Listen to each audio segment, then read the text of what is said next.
Joining us now is the head coach of the Maryland Terrapins. He's been on the show multiple times. I speak of Mark Montgomery, joins us here in the Circle. Coach, how you doing? Doing well. Good morning, Eric. How are you? Well, let's talk about last year. You went 29 and 23. The best season for Maryland since 2013. 14 wins in the conference, finished fifth in the Big Ten. Best finish ever to date for the program. When you think of all that, and I mentioned all that, what comes to your mind after that incredible turnaround last season, going from 19 wins to 29 and finishing at the top half of the Big Ten? Well, it's certainly been an interesting ride since coming here, starting with COVID. First year gets shut down. Second year we do that kind of crazy Big Ten only schedule. So even though it's only 19 and 25, honestly, when we were playing nothing but Big Ten teams, that's probably a real good step for Maryland. And then last year seemed to be our first normal year, and so I think we're improving. I think we're getting better every year. I think the system's kind of setting in place. We're recruiting the right kind of athletes to come in and fit the system, and the kids that were here and continue to be here that were from the previous administration is certainly bought in and working hard and giving us their all. And it's just fun. It's a lot of fun developing the program, and I'm anxious to see if we can continue to climb. Do you feel in some ways you're maybe ahead of schedule, maybe even on schedule, considering everything you've dealt with to be where you're at right now? Where do you feel the program's at where compared to where you thought you would be maybe when you took over? I think every time when I take over a program, I kind of set up what I think is a 5-year plan. I didn't know how we'd look after having the first couple of years having as many obstacles as we've had, but I think we're right on track. I think this is heading into year 4, and I like the growth that we've had, and we're certainly graduating a few very talented players, but we're bringing in quite a few new talented players. So if we can continue the growth and the climb, then I think we're doing exactly what we expected to be doing, and that is by year 5 to be competing for a conference championship, both regular season and tournaments. So I feel like we're on pace for that, and I think we'll continue to turn heads as we go forward, both within the conference, but hopefully nationally as well. Do you feel there was a turning point last year where you felt that, hey, this is starting to click with the players, that this is you're kind of, click, because it takes a while, when you take over a program, you mentioned you're going through COVID and everything like that, you're trying to learn your players, they're learning you, and it felt like last year, especially, you started kind of, everybody started clicking. Is that accurate?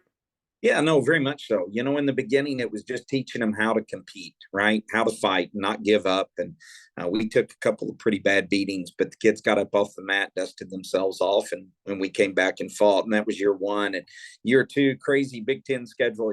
Get home at midnight, get tested at 6 a.m. for COVID because you had to be tested 3 times a week, and then you're playing only Big Ten. You're playing 4-game series. Boy, that was a throwback to some old days of having those 4 games on a weekend. That was kind of tough playing the same opponent. We just didn't have the pitching for it. But the kids learned how to fight, and then they found a few wins along the way. And I think that got them excited of, oh my goodness, if we're able to start beating teams that historically have always been better than us, taking a game from Northwestern, taking a game from Minnesota, from Wisconsin. And I think they felt like, oh my gosh, these are games we haven't been winning. And so that was exciting. And then rolling it into more of a normal last year, I think we set the expectations high, and I think we stumbled out of the starting gate, to be honest with you. We had a couple of big wins, a couple of close losses against top 25 teams, but ultimately we lost a few games we shouldn't have. So, honestly, I think once conference started, we started figuring some stuff out, and that's where we really shined. Hence the fifth, in the Big Ten. But we don't play everybody, so we didn't get Northwestern last year. We didn't get Wisconsin last year. So we played who was on the schedule.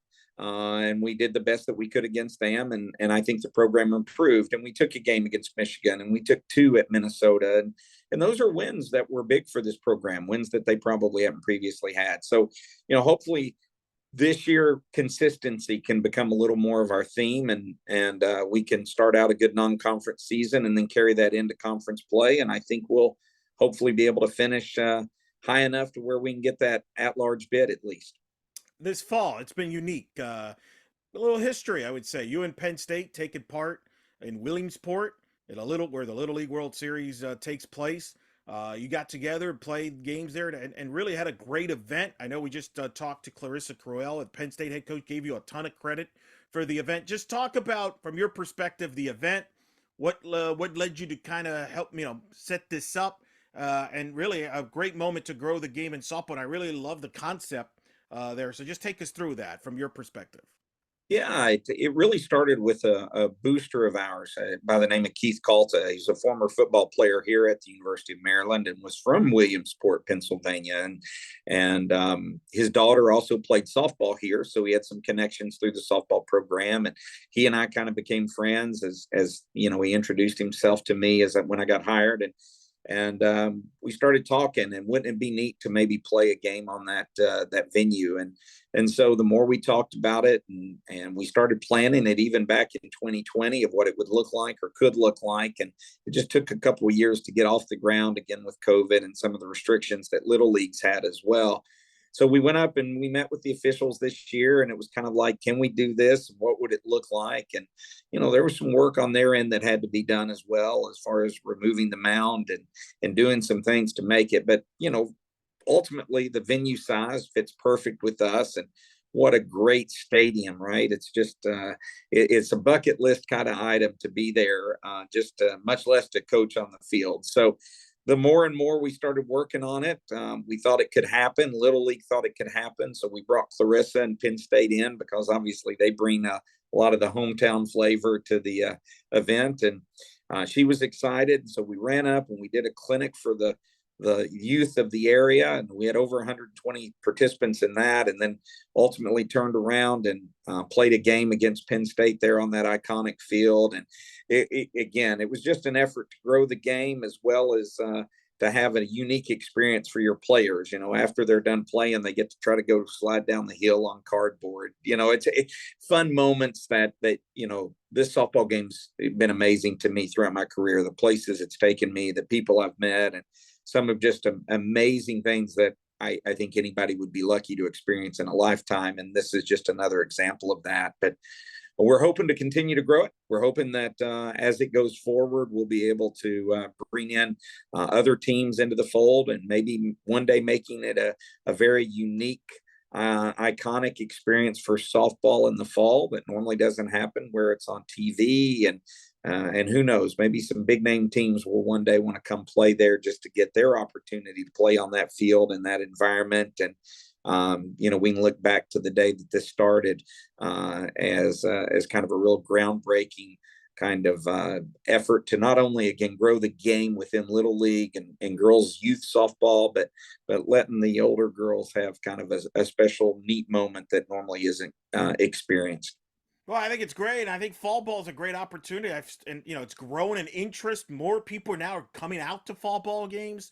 Why not take the game around and kind of show the product to a lot of different places? I mentioned Williamsport, obviously the Little League, but I think fall ball has kind of grown from that standpoint, where you could play in some different cities and grow different markets and kind of get the word out about this great product.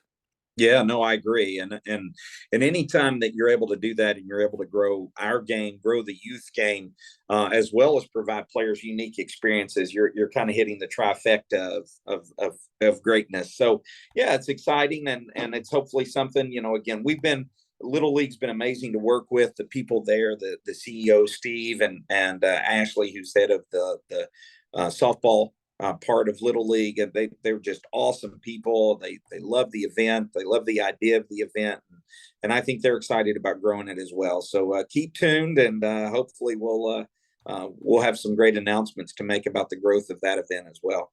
Ooh, look forward to looking forward to that. That'll be good. We're speaking with Mark Montgomery, Maryland head coach here on In the Circle. Let's talk about your team this year.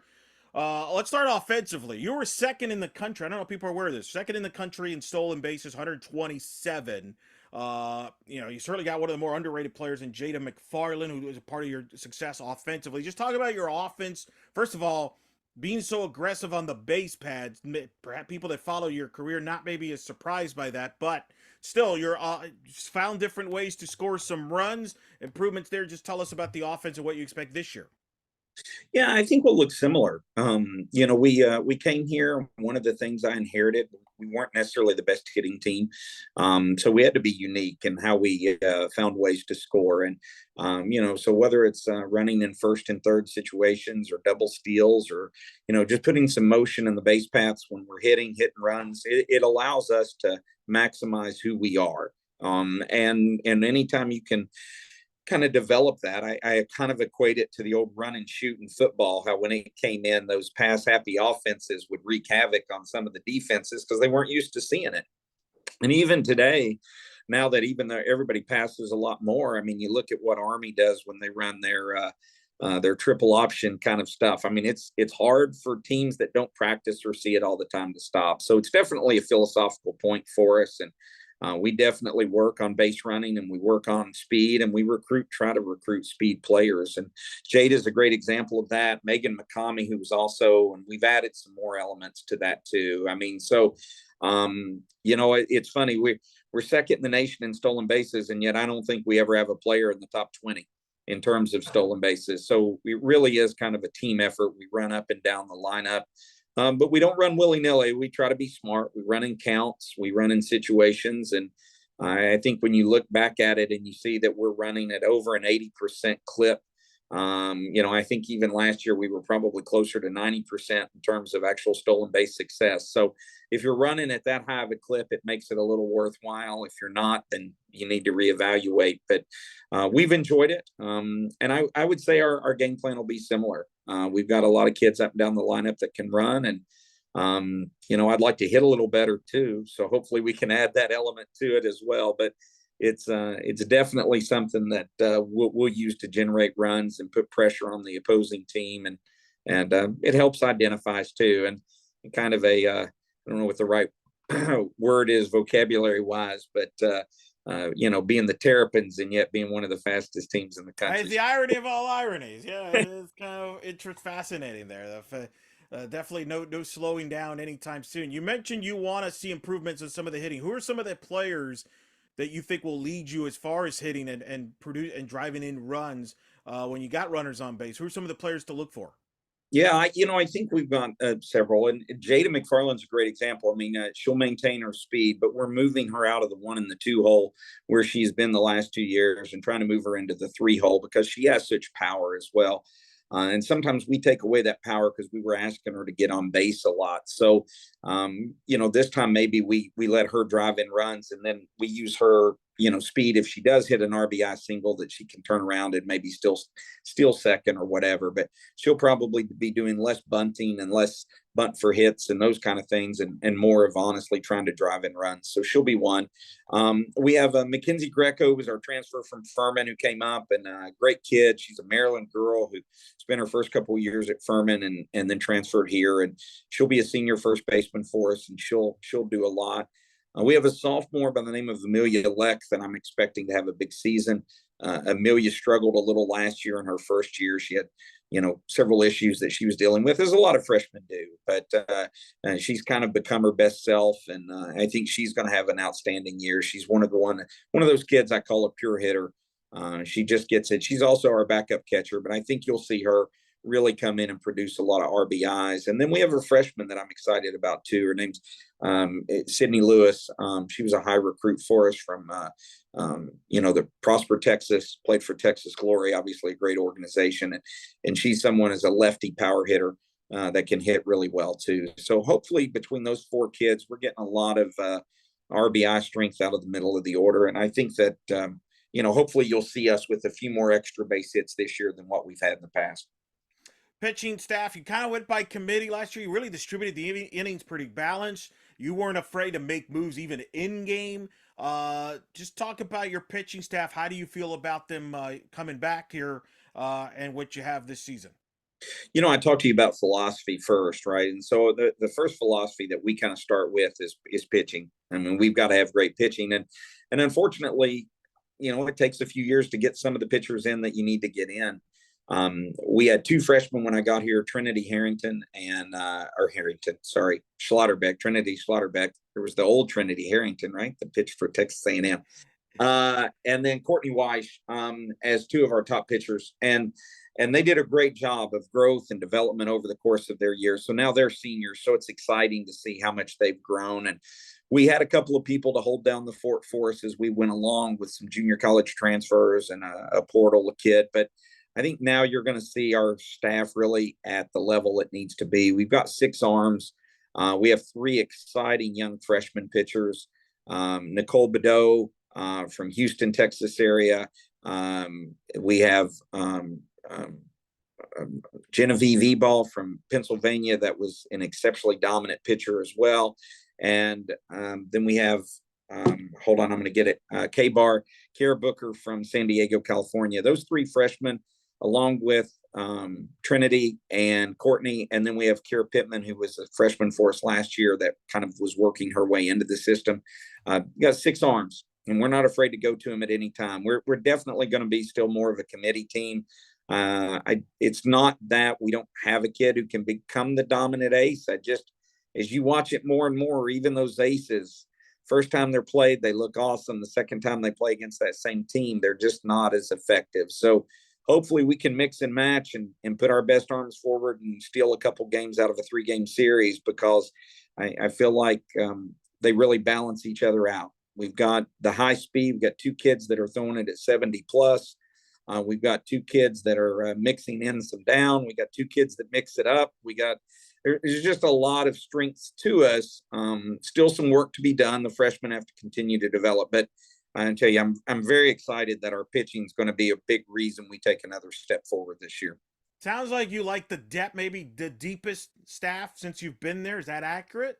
I'd say this is the deepest staff I've actually had anywhere in my career. We've had a couple of kids that could always throw. And, at Louisiana Tech, I was blessed with 2 really good pitchers, but we did have a great off the bench kid that was kind of an off speed kid that could come in and mix it up. But now we have that here, but we also have much more. So in a 5-game weekend, it won't be like last year. And that's what hurt us, to be honest with you, a couple of times. We'd be in those 5-game weekends and we just would run out of pitching.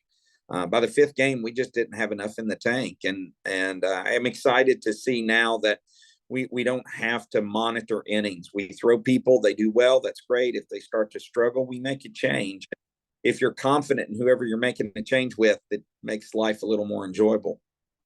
Well, you got a new assistant that'll be helping with the pitching staff, and Laura Herberling, who comes in after Chelsea Butler leaves to become the head coach at Wofford and start that program. As we'll get into in a little bit. Nothing new. You develop future head coaches from your staffs, but talk about the new face, obviously on the staff, and that impact, obviously, that will mean to your staff.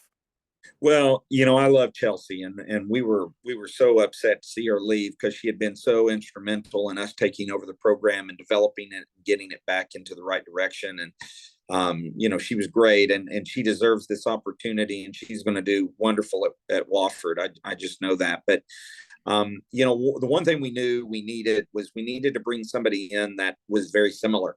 We needed to bring somebody in who was very personable, that the players could, I don't want to say relate to, because that I want to be careful with that, but somebody that they could trust and value, that could push them, but yet have the personality relationship piece that would, as they push them, they knew that they cared about them and they wanted to make them better and become the best human beings that they could. And I'll be honest, we had a home run with Laura. She's tremendous. And so Steve may hate me out at Utah State, but we took a great pitching coach and have brought her into the fold. And she's dynamic. The kids love her. She makes everybody better. She made everybody better within the first week. And now watching the trust that they have with her and the growth and development of some of them. We had a young lady that came here that was really struggling to throw anything off speed. And within 2 weeks, she's got an amazing off speed pitch now that we were throwing multiple times in all counts. All of a sudden, when you go from not even having a changeup to being able to throw one on a 3-2 count, then that's when you've got something. And so it's exciting to see the growth and development and watching our pitchers work, but then also their relationship piece with Coach Heberling, because she's making them better and they know it. Yeah, no doubt. That's a big addition. And You mentioned Chelsea's now a head coach at Wofford. That's nothing new to you. We recently had on Craig Snyder as the new head coach at Texas Tech, and he gave you credit because you kind of helped him as early on in his career when he was in centenary. I was curious, what was your reaction when you saw Craig there named head coach at Texas Tech, somebody that comes from your tree in a way? I'm so excited for him. I mean, he's just an awesome person, and Craig and I, again, we go way back, and I tease him. I was kind of middle aged then, and he was definitely the young pup. But I got to tell this exciting story on him. It's one of my favorites. So we had a great hitter on our team by the name of Micah Rhodes at Centenary, and she batted. I think her career average for us was like in the 400s. So at Centenary, with nobody really before you in the lineup nor after you in the lineup, having to play top teams and still batting over 400 tells you how good of a hitter she was.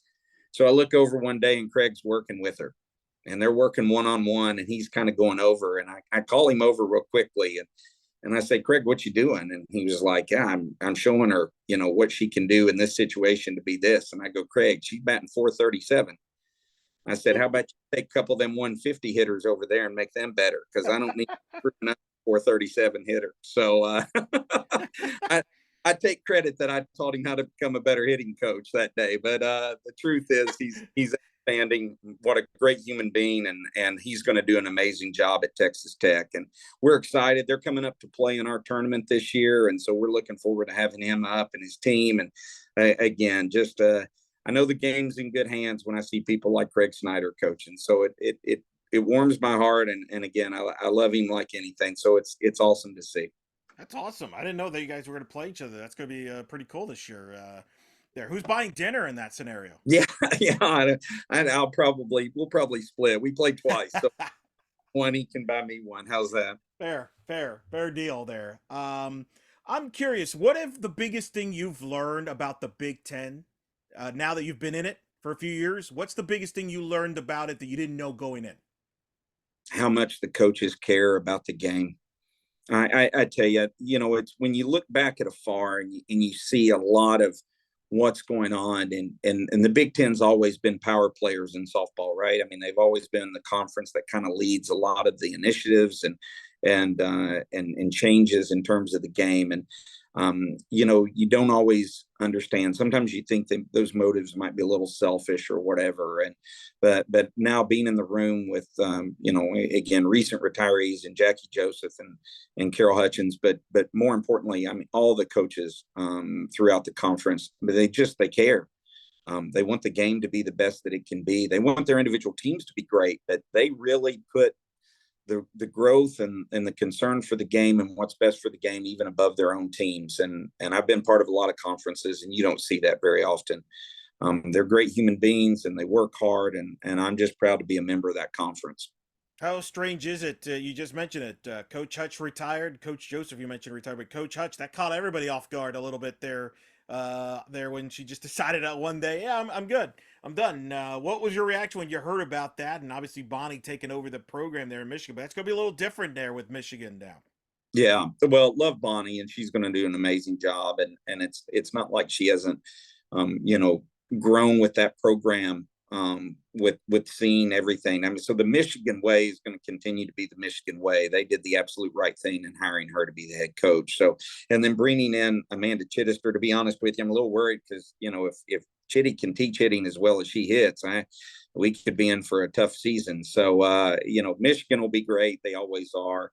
The interesting thing is, I think Carol and Jackie and a lot of it, it's getting harder. The game's changing, and again, as I get older as well, things dealing with NIL and the money and some of the situations, and the players have kind of changed over time, and we always know that. I mean, we get that. I mean, I've seen several changes throughout my time, but it's getting the buy-in to team culture is getting harder and harder. It's become very individualized. What can I get out of this? What's best for me? It's tough, and I think it takes its toll. Younger coaches maybe that grew up a little more of this and have kind of grown through it. Maybe they're going to transition a little bit more. But for us older coaches, it sometimes can be a bit frustrating when a player is more concerned with the amount of money that they can make during their 4 years rather than the value of what they're learning that's going to prepare them for their next 40. And again, I just relate it all back. I hate to be the old fart that talks about social media and all that kind of stuff, but it's instant gratification. Our world's become consumed with it. How many likes did I get? How many people favorited what I did? None of that crap matters. But to get an 18 to 22-year-old to understand that none of that crap matters is really tough to do in today's world. And I think that's the difficult part. And we do our best. We do our best to talk about culture, and we do our best to talk about core values and what really matters in life and becoming the best people that they can become. And if they do all of that, then the rest of everything takes care of itself. But it's tough. It's tough convincing a kid who that's not what the rest of her world looks like. To buy into that is a tough sell, and it's becoming tougher. And I think that's one of the reasons that you're seeing some amazing coaches step away from the game, because the fight's just not worth it anymore. What's the key to adapting to all that then as a coach? I mean, I think you have to adapt with time. I mean, I do think that we all sit there and have to grow and realize that, okay, mental health is a great example. I mean, we all know, and when I grew up, and certainly when I first began coaching, there weren't mental health issues. That's not true. There very much were. We just didn't deal with them, right? It was, individuals really suffered and dealt with it. I think so. I think now it's realizing that when a player comes to you and is struggling, and you have to look a little deeper than what you used to, rather than tell them, hey, we got an important series this weekend. You got to honestly say, well, if you're struggling, we need to figure out why and what for and what we can do. And so as long as we as coaches can be adaptive to change, I think we'll be fine. But there's just elements that make it challenging. And I tell you, these players keep me young. There's still amazing joy every day when I get to go to practice, and I still consider myself incredibly lucky that they pay me to do this. I don't know who, conned who way back when, but the fact that they give me money to do this every day is still one of the most amazing things that I can imagine. So until they tell me I can't, I plan on keep rocking and rolling for a while. So it's a lot of fun. Well, apparently it's going to be a while. You got extended over the off season for the school, giving an extension through 2027. You came to an agreement there. What does that mean to you and that you're going to be here a while, and the trust that the school obviously is happy with the work you're doing and you being happy there, I would assume. Yeah, no, it means that I do. I love the place. And it also means that our visions align, right? That what I see that I can create and want to try to create here at the University of Maryland is also what they want to see their softball program become. And that they want to give me the tools and the resources to be able to do it. And they're doing it. It's an amazing administrative staff, starting with athletic director Damon Evans, a fantastic athletic director, and then the entire administrative support team. I mean, it really has a family feel here. And I've worked at places where that's not the case. So it's a situation where when you really believe that your athletic director has your back and supports you and wants what's best for you in the program, and is willing to work hard to fight to get you what you need, boy, that goes a long way to making a coach feel like that this is the right place. So kudos to the University of Maryland and staff and the administration for doing that, because I'll be honest, there's not another place I can see myself at right now. So that made it really easy to sign that contract extension. Big Ten, a couple more things. Big Ten, 7 bids last year into the NCAAs, including Northwestern making the World Series. I would imagine part of the goals with your team there is, hey, we beat some of those teams that made the tournament. Why can't we could be that team this upcoming year? Is that, I mean, just talk, the depth of this league is pretty stacked. Yeah, no, I think the reason you saw 7 teams get in were because you saw teams like us and Penn State and that historically had been more in the bottom, all of a sudden not be in the bottom anymore. So all of a sudden there's value to playing us. And I think, the Big Ten's always had the higher end teams. but they've also had the lower end teams, and I think you're starting to see the lower end teams really move up, and I'll be anxious to see. I mean, what can a Sharonda McDonald do at Michigan State? What can, there's just a lot of coaches that are really good at their craft in our conference, and I'll be honest with you, I don't think sevens. I think you're going to see more. I think you'll see us eventually with 8 or 9 teams potentially getting into the tournament, because I think we're starting to become that deep of a league. Now, we didn't handle our business in the preseason, and I flatly admit that. But if we do that this year and can have a similar type run that we did this year in the Big Ten during the regular season, then I think you'll see Maryland become one of those NCAA teams, and then hopefully you'll see us be able to go on and ultimately find our way to a regional, a super regional, and then the ultimate goal of making it to Oklahoma City one day. Yeah, and the league's going to grow in a couple of years. Going to go UCLA joining for softball there. You ready for those cross country trips there? That's going to be kind of wild, a little weird, but still, that's only going to help the Big Ten as far as softball is concerned from the strength standpoint. You mentioned to that goal of being 8, 9, 10 bid league maybe down the road. Who knows? Yeah, I think so, and obviously, anytime you get to bring a team like UCLA into your conference, that's so good for everybody involved in terms of softball. They, not forget RPI, forget all of that. It's just such a historic program that's an honor to take the field against them anytime you get the chance, and not to mention it continues to open up California as a potential recruiting base, and as far as I know, they still pump out maybe the most players of any other state in the country as far as the top quality. So, we have a few California kids on our team, and this only continues to keep the door open for us to be able to recruit out there. So it's great. I think they'll probably make more trips to the east than we make to the west, but at the end of the day, just an amazing program, shot in the arm, and again, continue to enhance the level of the Big Ten. And again, I'm no prognosticator, but I don't think the world of collegiate athletics and who's in what conference is done. So I think you're going to start seeing some more changes. I don't know what it's going to look like, and I could only speculate, but hopefully, it'll be good for our conference as far as softball and continue to move the needle. No doubt, and you're challenging yourself non-conference. You mentioned you're going to start the year in Mexico at the Puerto Vallarta College Challenge. You're going to open. I'm reading this right. You're going to open with Oregon. Then you got BYU. You got Cal Baptist, North Dakota State, and Oklahoma State. You're going to learn a lot right away. Just talk about that philosophy, playing in that tournament, and and really testing yourself.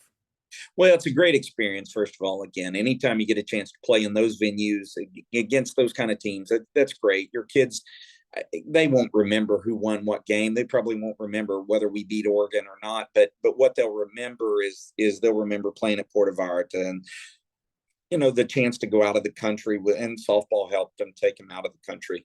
Most of these kids, truthfully, probably would never get a passport if we weren't getting one now, but now some of them may become international travelers because we helped them get a passport when they were in college. So kind of unique events like that are certainly always something we look for, but the chance to play some of those teams. And again, we don't control who else goes out there, but we certainly say, sign us up. We'll play anybody who's out there. We want to play the best. So we're excited to play. I mean, to open against Oregon, I think it's an exciting kind of game. And then, of course, Oklahoma State, we all know what potential they bring to the table every year. So we'll certainly know. And it ain't like any of those other teams you mentioned are slouches. They're always winning their conference, right? So we'll have work cut out for us. And but it'll give the chance for kids to have a unique event, unique experience, and playing down there in Mexico, but also maybe we're going to try to take them out ziplining one day, and I'm sure we'll let them spend some time on the beach. So there'll be some fun moments for them that'll be lifetime memories.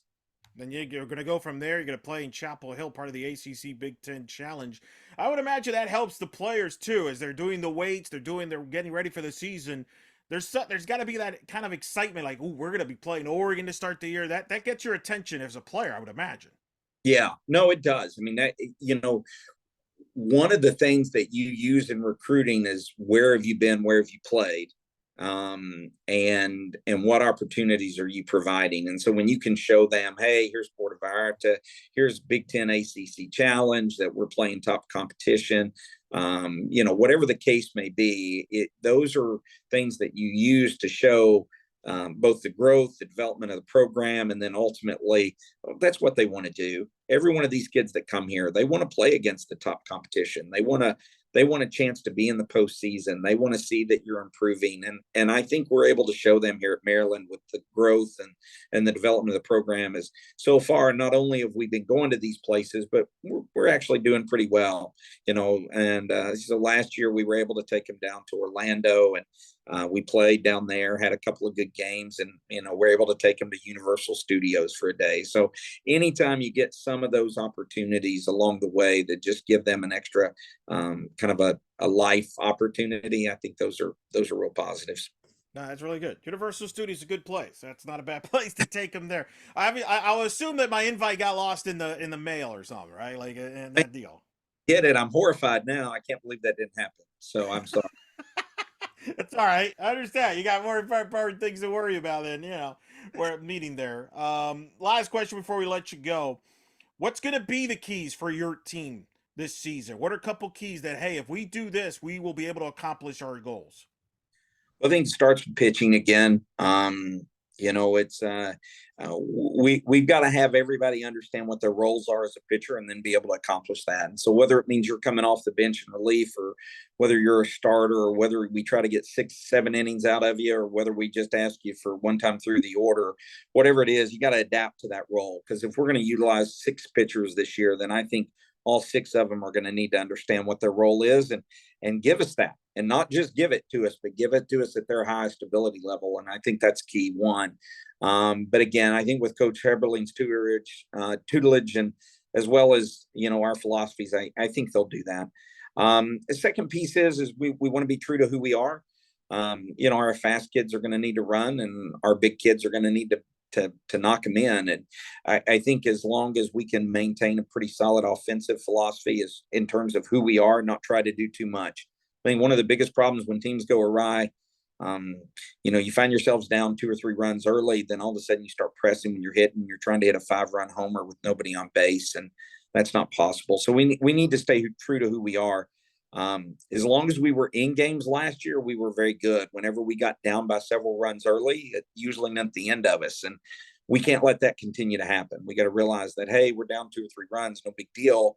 We just have to get a run back here, a run back there, but we can do that. And I think that's kind of the key as well for us, is just being true to our identity, and knowing what Maryland softball is about in terms of, how we score, what's their philosophies, and then not changing those. So, I think it's cliche, but just, again, being who we are, not trying to be too much, and understanding whatever their role is on the team. And then I think if we do that, and we just concentrate on being the best that we can be as human beings, and then ultimately train as hard as we can to be the best softball players we can be, then again, the outcomes take care of themselves. We just enjoy the ride. Well, the ride will be here before you know it. It'll get going up in Mexico, as we've discussed, and we look forward to seeing your team, Coach. Always a pleasure to talk to you, and man, congrats on so far the great season last year and the extension, and good luck this upcoming season. I'm sure we'll talk soon, but thanks for always taking the time to talk to us. Eric, enjoy it as always. Love your program and appreciate you having us on.